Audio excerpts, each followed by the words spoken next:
Hello नमस्कार दोस्तों, कैसे हैं आप लोग। उम्मीद करता हूँ ठीक ही होगा। आज मैं बात करने वाला हूँ ट्रेंडिंग स्टार खेसारी लाल यादव के बारे में। जी हाँ, सुपर स्टार खेसारी लाल यादव के बारे में बताने वाला हूँ।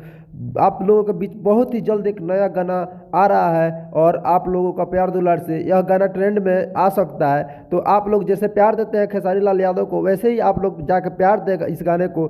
और मेरे वीडियो में बने रहे, वीडियो को लास्ट तक देखें ताकि आपको जानकारी मिल सके कि कौन सा गाना है और किस यूट्यूब चैनल पे आएगा और कब तक आएगा। जी हाँ, तो इसके पहले आप खेसारी लाल यादव के फैंस हैं और मेरे चैनल पे नए हैं तो चैनल को सब्सक्राइब कर दें, वीडियो को लाइक कर दें। तो मैं आगे वीडियो में बताऊंगा आपको कि कौन सा गाना और किस यूट्यूब चैनल पे आएगा और कब तक आएगा। जी, गाना आ रहा है बहुत ही जल्द आप लोगों के बीच।